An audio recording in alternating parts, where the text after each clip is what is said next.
Hello बच्चों, कैसे हैं आप? आशा है आप सब स्वस्थ व प्रसन्न होंगे। बच्चों, आपको याद होगा कि इस पाठ के पिछले भाग में हम यह देखा कि द्विघाती बहुपद को कैसे एक द्विघाती समीकरण में बदला जा सकता है। हमने द्विघाती बहुपद व द्विघाती समीकरण के रूप को भी जाना और उसे पहचानने का भी प्रयास किया। फिर हमने कुछ द्विघाती समीकरण स्वयं भी बनाए और उन्हें हल करने का एक तरीका भी देखा। मुझे उम्मीद है कि आपने उसका खूब अभ्यास किया होगा और इस प्रकार से उसे अच्छे से समझ लिया होगा। आज हम द्विघाती समीकरणों को हल करने के दो और तरीके सीखेंगे।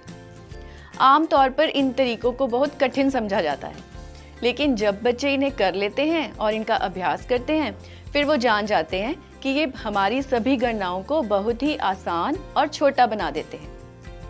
आप तो जानते ही हैं कि जब तक हम किसी चीज़ को समझते नहीं हैं या उसे स्वयं कर नहीं सकते, तब तक हम उससे डरते रहते हैं। लेकिन जब हम उसे एक बार अच्छे से समझ लेते हैं या फिर एक बार खुद करके प्रयास करते हैं, तब हमारे लिए वह एक मज़ेदार खेल बन जाती है। गणित भी कुछ ऐसा ही है, तो इसका खूब अभ्यास कीजिए और इसके नए नए खेलों को समझिए। तो चलिए आज हम देखते हैं गणित के कुछ और खेल। तो शुरू करने से पहले आप मुझे उसी विधि से यानी गुणनखंड विधि से कुछ सवाल हल करके दिखाइए। मुझे भी तो पता चले आपने कितना अभ्यास किया। तो चलिए शुरू करते हैं। पहला सवाल है,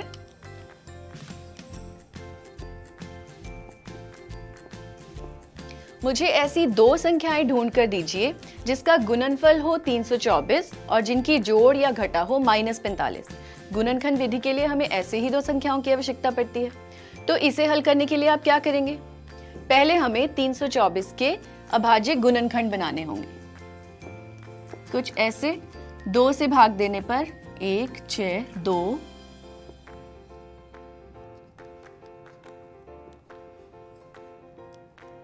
आप देखते जाइए क्या ये सभी संक्रियाएं ठीक हो रही हैं। तो इस प्रकार से 324 को हम लिख सकते हैं 2 गुना 2 गुना 3 गुना 3 गुना 3 गुना 3। तो अब कुछ ऐसी संख्याएं बनाएं जिनका जोड़ या घटा -45 हो। मान लीजिए 3 तिया 9 तिया 27 और इधर 3 दूनी 6 दूनी 12, तो 12 और 27, ये तो 45 नहीं बनाता।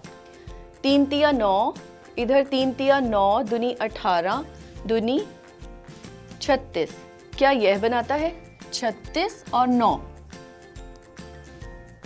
हाँ ये 45 बनाता है। हमें -45 चाहिए, तो हम -36 और -9 ले सकते हैं, क्योंकि इन्हें गुना करने पर वापस 324 ही आएगा जमा का। तो -36 और -9 ये दो गुणनखंड सही बन गए। तो चलिए अगला सवाल देखें। अगली रकम है 182 और 27।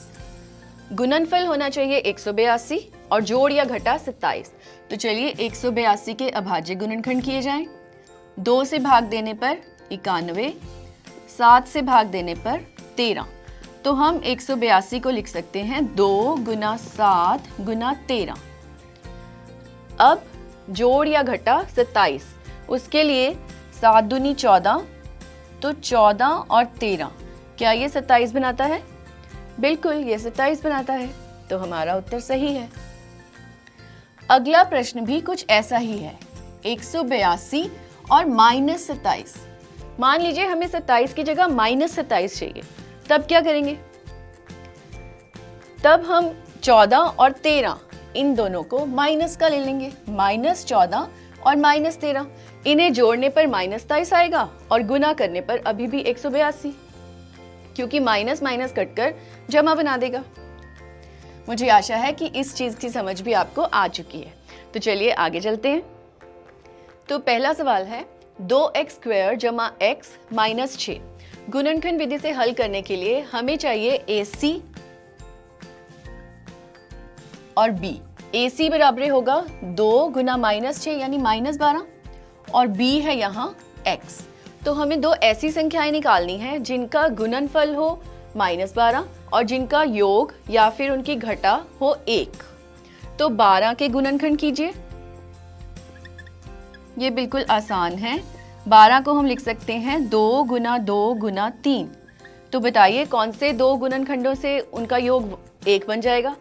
2 दूनी 4, 4 और 3, 4 में से 3 घटाने पर 1, तो यानी जमा का 4 और घटा का 3। क्या उससे गुणनफल -12 बन पाएगा? जमा 4 गुना -3, 4 तिये 12 और माइनस, बिल्कुल सही है। तो इसके दो गुणनखंड हम ले लेते हैं 4 और -3। हल करने पर 2x² जमा 4x माइनस 3x माइनस 6 बराबर 0। अब इन दो पदों में से 2x कॉमन लिया जा सकता है, अंदर बचेगा x जमा 2। इसी प्रकार से यहाँ -3 कॉमन होगा और अंदर बचेगा x जमा 2 बराबर 0। आप समझ गए होंगे कि यहाँ जमा का चिन्ह क्यों आया है, क्योंकि माइनस को बाहर कॉमन निकाल दिया गया है, तो ये माइनस भी जमा का हो जाएगा। अब ये दोनों ब्रैकेट सेम है, तो x जमा 2 और दूसरी ब्रैकेट में होगा 2x माइनस 3 बराबर 0। यदि इसे 0 माना जाए तो x का मान होगा -2 और यदि इसे 0 माना जाए तो x का मान होगा 3/2। तो इस प्रकार से x के दो शून्य हैं। तो चलिए अगला सवाल देखें। यहाँ AC क्या होगा? AC होगा 1056 माइनस का। और B क्या है? B यहाँ भी 1 है। तो हमें ऐसी दो संख्याएं चाहिए जिनका गुणनफल हो 1056 माइनस का और जिनका योग या घटा हो 1। तो चलिए 1056 के अभाज्य गुणनखंड बनाए जाएं।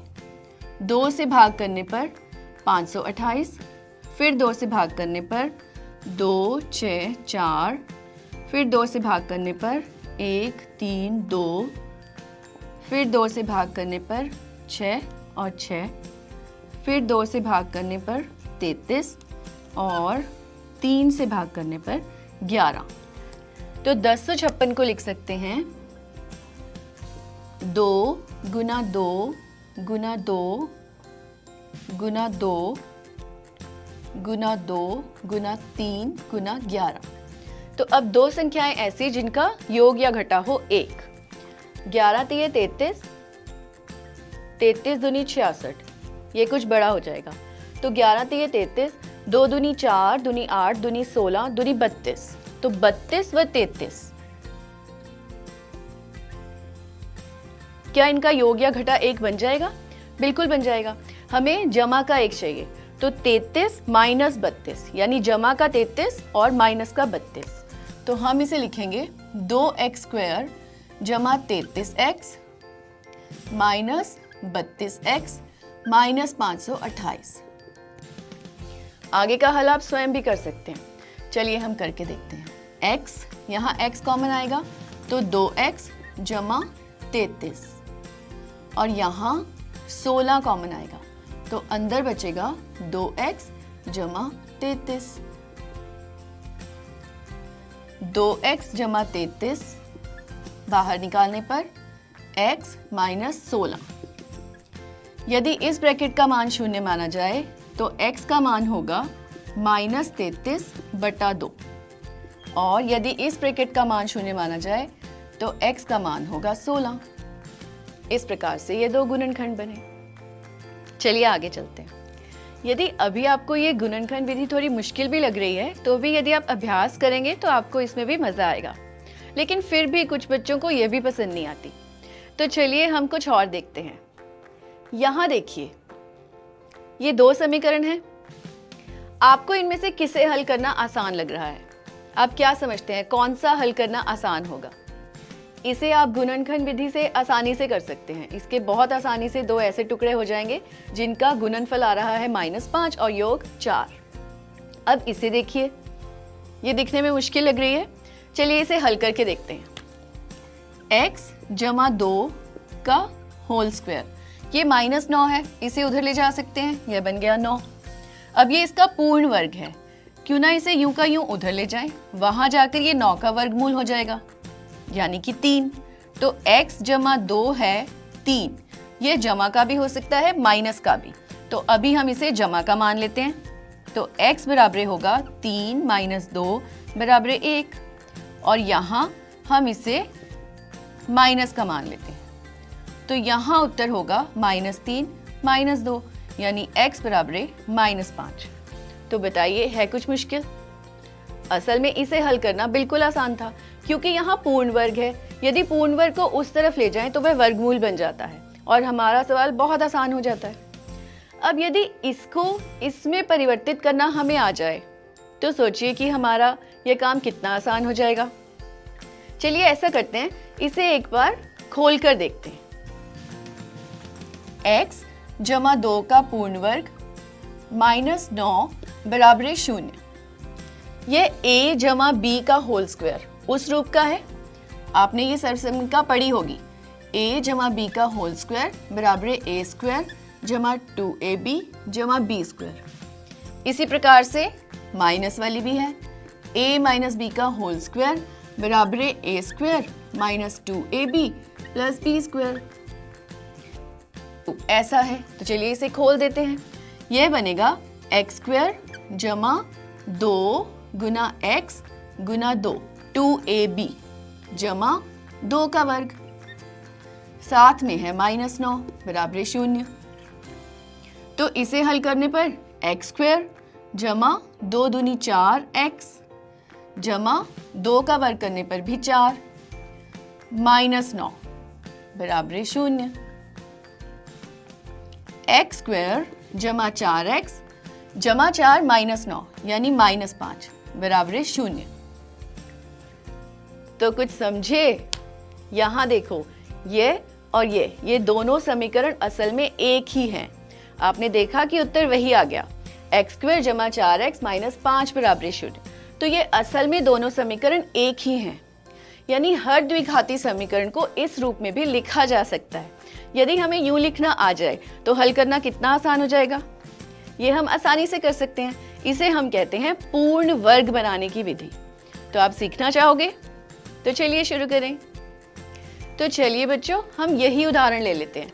इसे ही हम पूर्ण वर्ग बनाने की कोशिश करते हैं।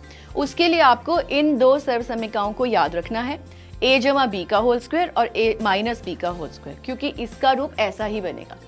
तो चलिए शुरू करें। सबसे पहला काम, a कुछ भी नहीं होना चाहिए, a बराबर 1 होना चाहिए। यदि x स्क्वायर के साथ कोई संख्या है तो पहले पूरे समीकरण को उससे भाग करके उसे हटाना होगा, लेकिन यहाँ x स्क्वायर के साथ कुछ भी नहीं है, तो इसे हम यूं ही शुरू कर सकते हैं। तो x स्क्वायर जमा 4x, यहाँ तक यूं का यूं लिख लीजिए। उसके बाद देखिए b क्या है, b है 4, इसे 2 से भाग करना है 4/2 और फिर उसका वर्ग कर देना है। क्या कुछ मुश्किल है? 4/2 ये 2 ही हो जाएगा और 2 का वर्ग इसे बस यूं ही लिख लेना। ये मिल गई हमें एक जादू की संख्या। ये जादू की संख्या इस प्रश्न को आसान बना देगी। कैसे? आप अच्छे से जानते हैं कि किसी समीकरण के LHS या RHS में यदि एक ही संख्या या पद को जोड़ा जाए और उसे ही घटाया जाए तो समीकरण पर कोई असर नहीं पड़ता। तो हमें बस यही करना है, 2 के वर्ग को एक बार यहाँ जोड़ देंगे और एक बार यहाँ से घटा देंगे, तो हम जानते हैं कि समीकरण पर कोई असर नहीं पड़ेगा। उसके बाद हुआ -5 बराबर 0। बस अब हमारा काम हो चुका है। कैसे? यहाँ देखिए, क्या ये रूप उस जैसा नहीं है? x का स्क्वायर जमा 2 जमा x जमा b और यहाँ ये b का स्क्वायर, x स्क्वायर जमा 2 स्क्वायर जमा 2ab, 2 दूनी 4x, तो ये वापस यही बन गया। बाकी यूं का यूं लिख देंगे, -2 का स्क्वायर यानी कि -4 -5 बराबर 0। तो इसे अब हम लिख सकते हैं x जमा 2 का होल स्क्वायर -9 बराबर 0। तो ये बन गई उसी तरह की द्विघाती समीकरण। अब इसे हल करना आपने देखा था, बहुत आसान है। ठीक है, तो चलिए इसके कुछ उदाहरण और देखते हैं। तो चलिए अब हम इसे पूर्ण वर्ग में बदलने की कोशिश करते हैं। उसके लिए सबसे पहले हमें चाहिए कि a का मान 1 हो। यहाँ a का मान है 9, तो पहले हमें पूरे समीकरण को 9 से भाग करके इसे यहाँ से हटाना होगा। तो हम लिख सकते हैं 9x² बटा 9 माइनस 15x बटा 9 जमा 6 बटा 9। शून्य के बटा 9 करने पर शून्य ही आएगा, तो इसे ना भी लिखें तो भी चलेगा। इसे काटने पर मिला x स्क्वायर माइनस ये 3 से काटने पर मिला 5x बटा 3 और यहाँ 3 से काटने पर मिला 2 बटा 3 बराबर 0। तो ये हमारा नया समीकरण बन गया है। अब हम इसे लिख सकते हैं x स्क्वायर माइनस 5x बटा 3। यहाँ तक सवाल यही है। उसके बाद हमें b को 2 से भाग करना है। b का अर्थ है 5 बटा 3, माइनस लेने की जरूरत नहीं है, 1 बटा 2। 2 से भाग करने का मतलब है गुना 1 बटा 2, ये आ गया 5 बटा 6। अब बस इसका वर्ग कर देना है ऐसे। ऐसा हम क्यों करते हैं? ऐसा करते हैं इसे b स्क्वायर का रूप देने के लिए। अब इसका वर्ग, इसे एक बार यहाँ जोड़ देंगे और एक बार घटा देंगे। एक बार जोड़ दिया और एक बार घटा दिया तो समीकरण पे कोई असर नहीं है। जमा 2 बटा 3 बराबर 0। अब यहाँ देखिए इसका रूप वही बन चुका है, किंतु यहाँ पे जो चिन्ह है माइनस का है। इसका मतलब कौन सी सर्वसमीका प्रयोग होगी? एक जमा b का स्क्वायर या a माइनस b का स्क्वायर?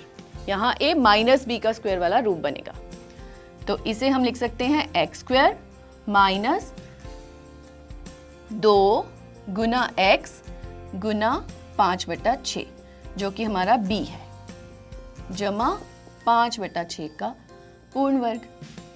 बाकी की संख्या वही रहेगी, 5 पंजे 25, 6 छिक्के 36 जमा 2 बटा 3 बराबर 0।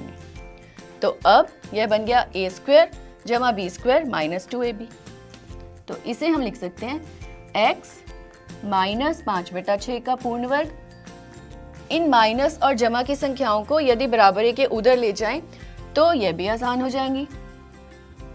तो 25 बटा 36 और 2 जमा 3 उधर जाके हो जाएगा माइनस का। तो इसे अब हम आसानी से हल कर सकते हैं। तो चलिए करके देखें। तो चलिए इसे हल करें। x माइनस 5 बटा 6 का पूर्ण वर्ग और इधर है 36, इनका एलसीएम लेने पर होगा 25 माइनस 12 दूनी 24। तो x माइनस 5 बटा 6 यह होगा इधर 1 बटा 36 का वर्गमूल। इस वर्ग को उधर ले गए तो यह वर्गमूल बन गया। तो x माइनस 5 बटा 6 बराबर 1 बटा 6। अब ये जमा का भी हो सकता है और घटा का भी। यदि इसे जमा का माने तो x बराबर होगा 1 बटा 6 जमा 5 बटा 6, यानी x बराबर 6 एलसीएम 1 जमा 5। 6 बटा 6 का अर्थ है 1, तो x का मान आ गया 1। और यदि इसे घटा का माने तो x माइनस 5 बटा 6 बराबर माइनस 1 बटा 6 और x बराबर होगा माइनस 1 बटा 6 जमा 5 बटा 6। एलसीएम लेने पर माइनस 1 जमा 5 यानी कि 4 बटा 6 और इसे काटने पर प्राप्त होगा 2 बटा 3। तो x के दो मान हो गए 1 और 2 बटा 3। कैसा रहा? थी ना आसान गणनाएं? चलिए एक और उदाहरण देखें। तो अगला उदाहरण है 2x स्क्वायर माइनस 5x जमा 3 बराबर 0। तो पहले हमें a को यहाँ से हटाना है, उसके लिए हमें पूरे समीकरण को 2 से भाग करना होगा।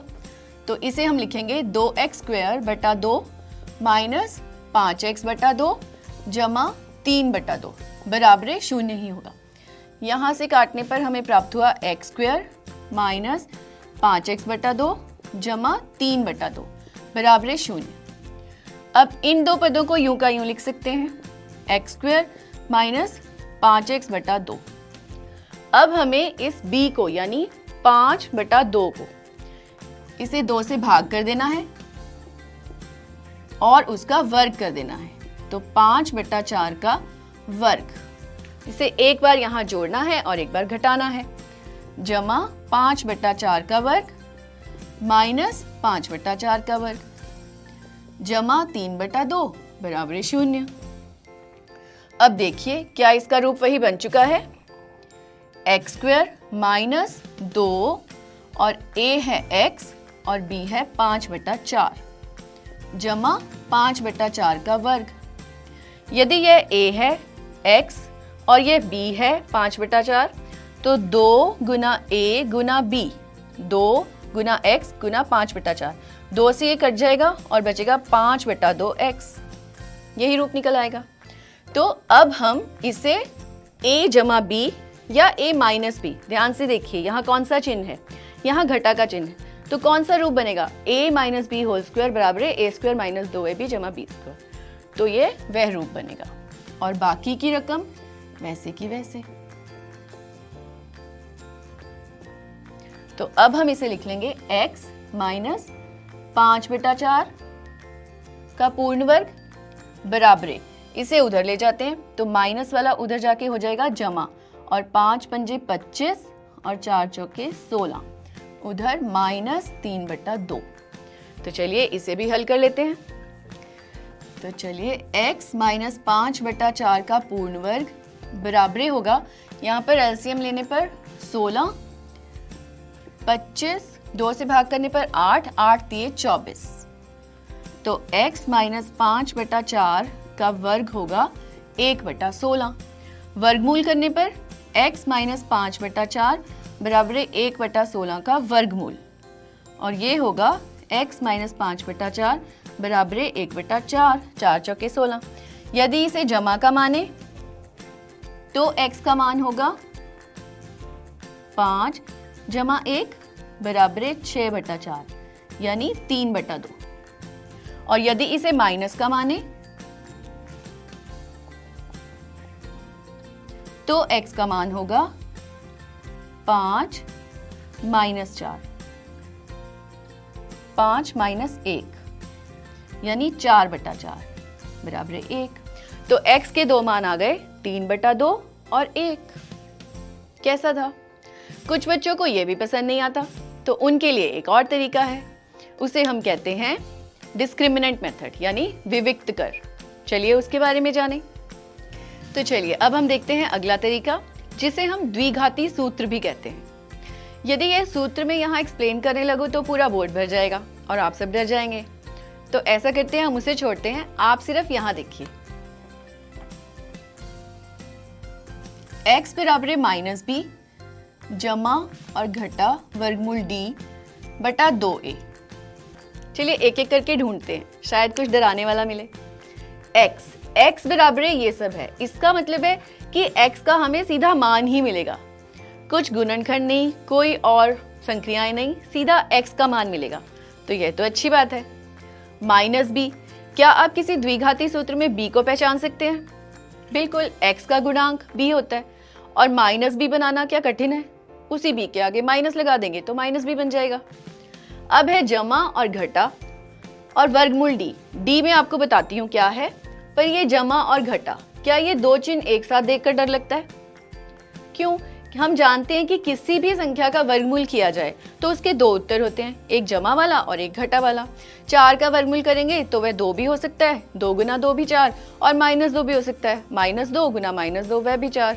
तो जमा और घटा का चिन्ह का मतलब है वर्गमूल का उत्तर जमा में भी हो सकता है, माइनस में भी, तो एक बार जमा लीजिए और एक बार घटा लीजिए। तो यह भी कुछ मुश्किल नहीं है। बटा 2a, क्या a को 2 से भाग गुना करना मुश्किल है? वह भी नहीं है। तो द्विघाती सूत्र बस इतना ही है। अब देखते हैं d। तो d बराबर है b square minus 4ac, b का वर्ग करना और फिर -4 गुना a गुना c, यह भी कुछ कठिन नहीं है।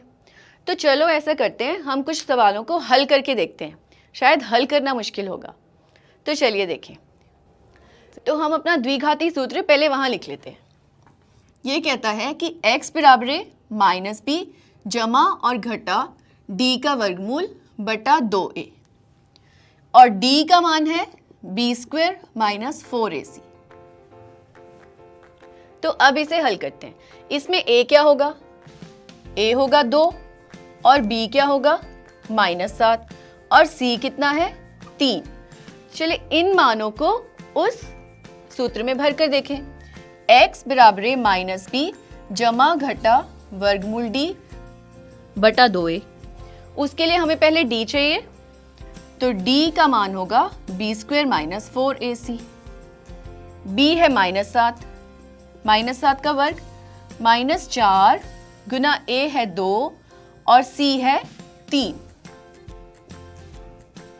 तो D का मान आया 7 सत्ते 49 माइनस 4 दूनी 12, 4 दूनी 8, 8 तिये 24। घटा करने पर उत्तर होगा 25, यानी D बराबर है 25।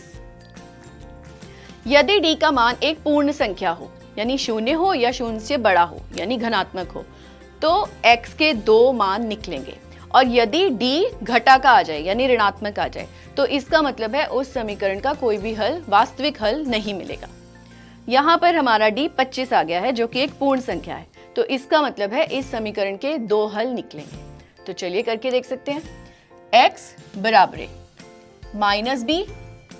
माइनस बी जमा घटा वर्गमूल D बटा 2a।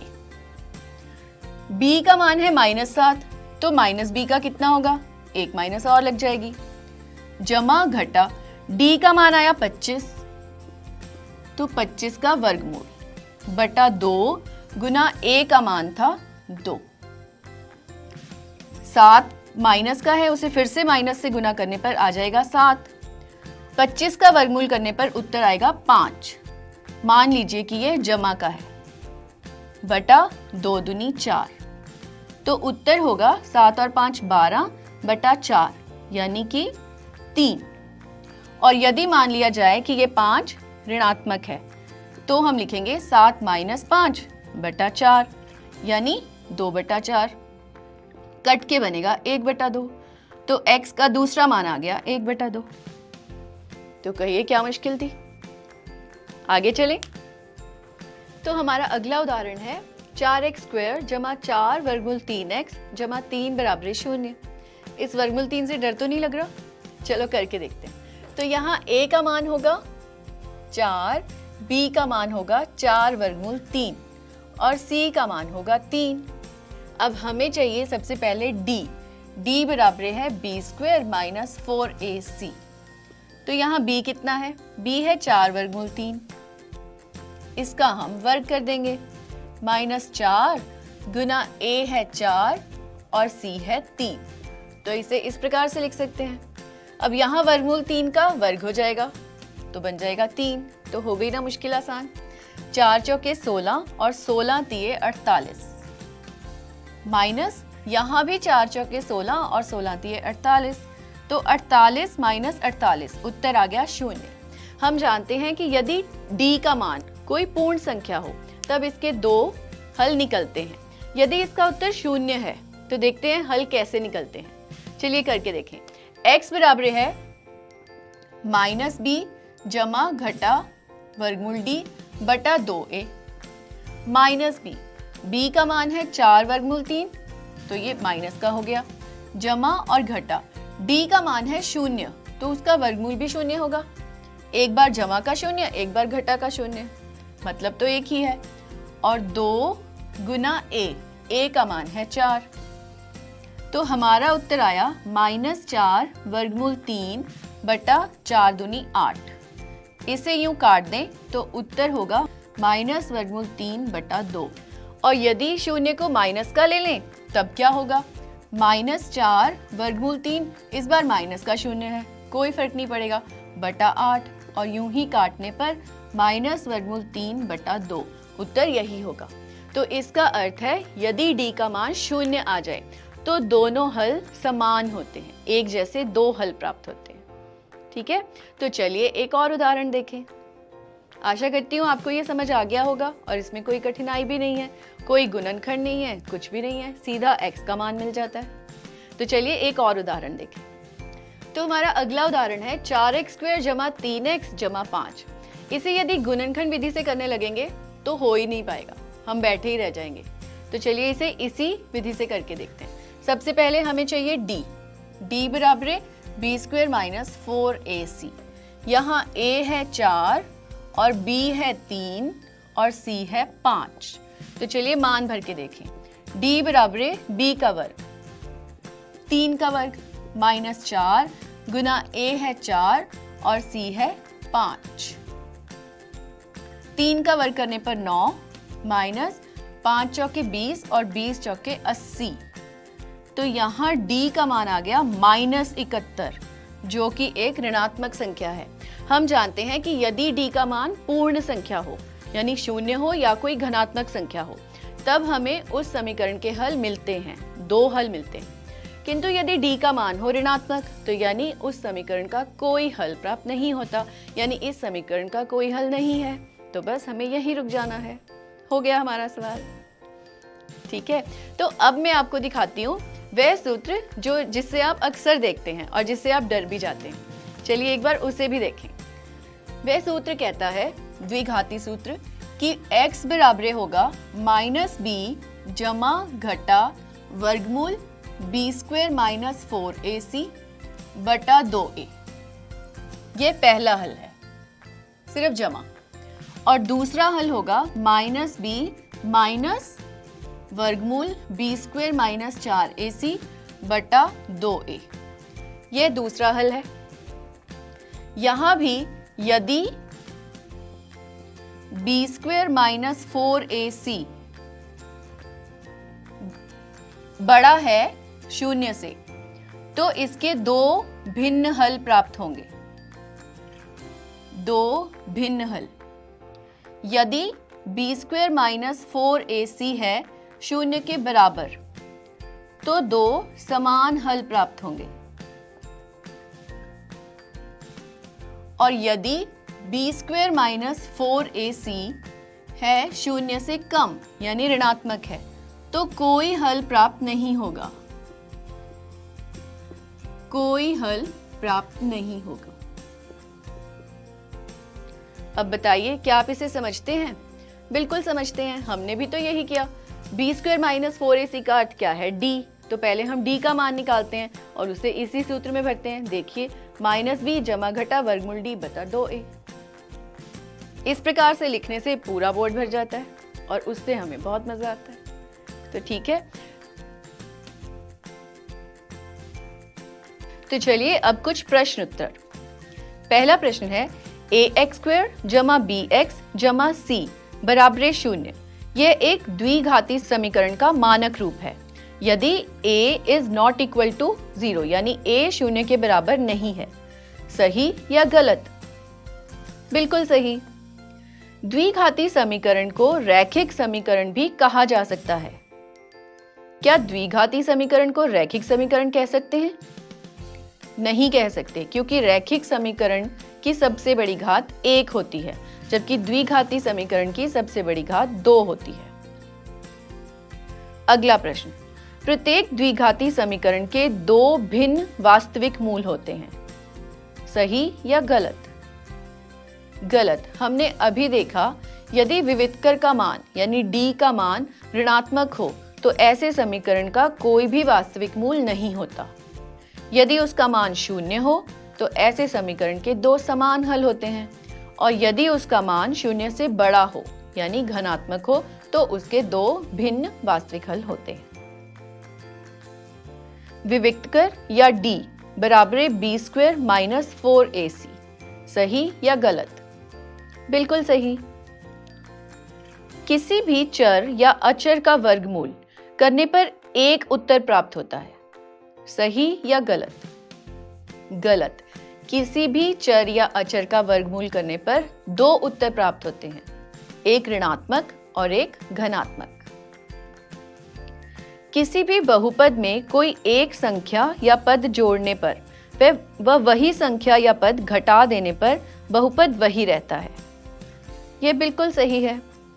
एक ही संख्या या पद जोड़ने व घटाने पर बहुपद पर कोई असर नहीं होगा। और अब आखिरी प्रश्न, हमें द्विघाती समीकरण बहुत अच्छे लगे। सही या गलत?